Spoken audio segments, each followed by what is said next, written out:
نحمده ونصلي على رسوله الكريم اما بعد فقد قال رسول الله صلی اللہ علیہ وسلم طلب کسب الحلال فریضۃ بعد الفریضہ۔ محترم حضرات، اللہ جل شانہ نے انسان کو زندگی گزارنے کے لیے جو احکامات دیے ہیں اور زندگی گزارنے کا جو طریقہ بتلایا ہے، تو اس میں انسان کی ضرورتوں کا پورا خیال رکھا ہے۔ انسان کو اپنی زندگی میں کن کن چیزوں کی ضرورت پڑنے والی ہے، ان سب کے بارے میں احکام دین اسلام کے اندر موجود ہے۔ انسان کی ضروریات میں سے ایک ضرورت ہے معاشیات، یعنی انسان کو مال کی ضرورت پڑتی ہے، تو اللہ جل شانہ نے اس کا بھی طریقہ بتلایا۔ حضور پاک صلی اللہ علیہ وسلم نے ارشاد فرمایا ہے، طلب کسب الحلال فریضۃ بعد الفریضہ۔ حلال مال کمانا بھی فرض ہے دوسرے فرضوں کے بعد۔ دنیا کے لوگوں نے انسان کے لیے مالیات کا مسئلہ حل کرنے کی کوشش کی، تو اس میں وہ بھٹک گئے، گمراہ ہو گئے، اور ایسے طریقے ایجاد کر دیے جو کہ انسانی فطرت کے خلاف ہے، اور اس کے نتیجے میں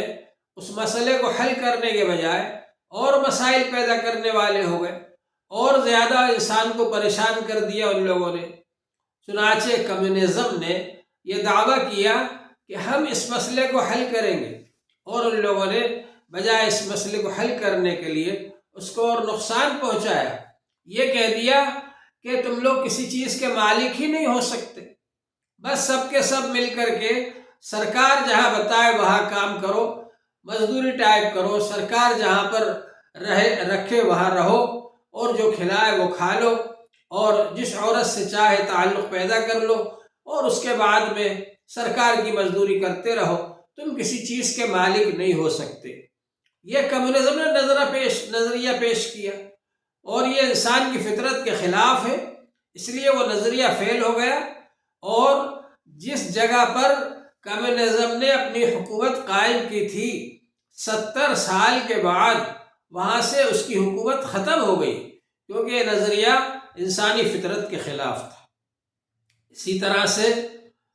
سرمایہ داری کا نظام، جس کے اندر مالدار سود لے کر اور زیادہ مالدار بنتا چلا جاتا ہے، غریبوں کا خون چوس کر وہ مالدار بنتا چلا جاتا ہے، اور غریب لوگ بیچارے اس کو سود دے کر غریب تر ہوتے چلے جاتے ہیں۔ اس کے نتیجے میں غریبوں کے اندر حسد پیدا ہوتی ہے مالداروں کے خلاف، اور مالدار لوگ غریبوں پر ظلم و ستم کرتے رہتے ہیں۔ یہ نظریہ اور یہ سلسلہ جو چلا امریکہ وغیرہ کے اندر سرمایہ دارانہ نظام کا، اس کی وجہ سے بھی لوگ پریشان ہو گئے، اور ساری دنیا کو نظر آنے لگا کہ ساری دنیا میں جو سودی نظام پھیلا رکھا ہے اور سرمایہ داری کا نظام چل رہا ہے، یہ انسان کی فطرت کے خلاف ہے، اور انسان کو نقصان پہنچانے والا اور پریشان کرنے والا ہے۔ چنانچہ اس کے خلاف بھی آوازیں اٹھنا شروع ہوئی، اور لوگ اس سے باغی ہونا شروع ہوئے۔ موجودہ دور کے اندر اگر کوئی انسان کو فائدہ پہنچانے والا نظام ہے، انسان کی فطرت کے مطابق اگر کوئی مالیات کا نظام ہے، تو وہ مذہب اسلام نے جو پیش کیا ہے مالیات کا نظام، وہی انسان کو فائدہ پہنچانے والا ہے، اور اس کی معاشی زندگی کو قائم رکھنے والا، اس کی معیشت کو ایک بلند معیار پر پہنچانے والا، اور اس کو سہارا دینے والا ہے۔ چنانچہ حضور پاک صلی اللہ علیہ وسلم نے ہم کو جو طریقہ بتلایا، وہ طریقہ یہ بتلایا کہ حلال طریقے سے مال کماؤ، تجارت کے ذریعے مال کماؤ، ملازمت کے ذریعے مال کماؤ، یا مزدوری کے ذریعے مال کماؤ، کھیتی کے ذریعے مال کماؤ۔ جو بھی مال تم کماؤ گے اس کے تم مالک ہو جاؤ گے۔ اللہ جل شانہ نے ارشاد فرمایا، وَفِي أَمْوَالِهِمْ حَقٌّ مَّعْلُومٌ لِلسَّائِلِ وَالْمَحْرُومِ۔ ان کا مال جو انہوں نے کمایا، جس کے وہ مالک ہو گئے، ان کے مال میں ایک مقررہ حق ہے سوال کرنے والے کا اور اس آدمی کا جو مال سے محروم ہے۔ معلوم یہ ہوا کہ آدمی جو مال کمائے گا اس کا وہ مالک ہو جائے گا۔ دوسری بات یہ ہے کہ اسلام یہ نہیں کہتا کہ سارا مال جو ہے سرمایہ دار کی تجوری میں بھرا رہے اور سرمایہ دار اس کو جیسے چاہے استعمال کرتا رہے۔ لِأَلَّا يَكُونَ دُولَةً بَيْنَ الْأَغْنِيَاءِ، صرف مالداروں کے پاس میں وہ مال نہ رہے بلکہ اس کو غریبوں میں تقسیم کیا جائے۔ چنانچہ اسلام نے یہ فرض قرار دیا کہ تمہارے پاس ضروریات سے زیادہ جو مال ہو جائے، جب وہ اتنا ہو جائے کہ اس سے 52.5 تولہ چاندی خریدی جا سکے، تو اس میں سے 2.5% غریبوں کو دینا جبکہ اس پر سال گزر گیا ہو، یہ ضروری ہے۔ زکوٰۃ کو فرض قرار دیا اور غریبوں کو دینا لازم کر دیا کہ یہ 2.5% مال جو تمہاری ضروریات سے زائد ہے یہ غریبوں کو دینا ضروری ہے، تاکہ صرف وہ مالداروں کے پاس نہ رہے بلکہ غریبوں کی بھی حاجتیں پوری ہو، غریبوں کی بھی ضروریات پوری ہو۔ اور اس کے علاوہ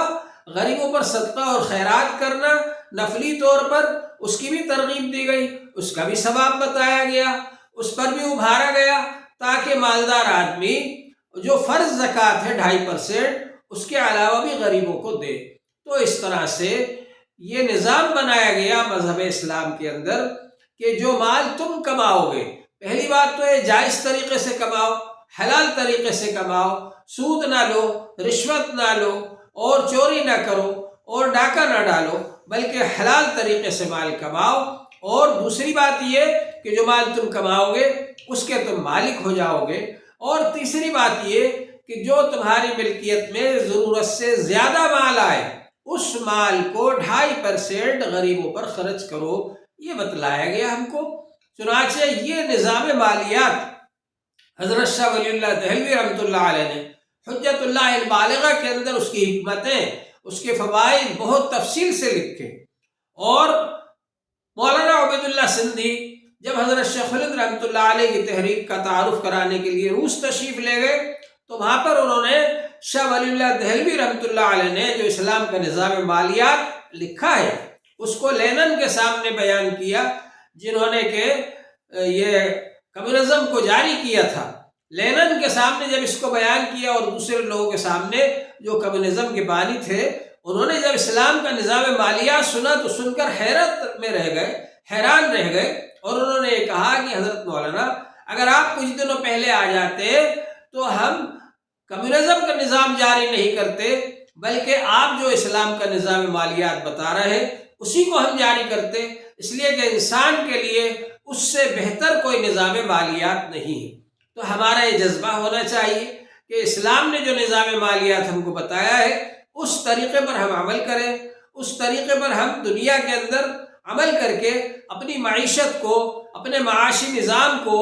اور اپنے مالیاتی نظام کو درست کریں اور ترقی دیں اور اس میں ہم کامیابی حاصل کریں۔ اللہ جل شانہ ہم سب کو صحیح طریقے پر دنیا کے اندر اپنا کاروبار کرنے کی توفیق عطا فرمائے۔ وآخر دعوانا الحمد للہ۔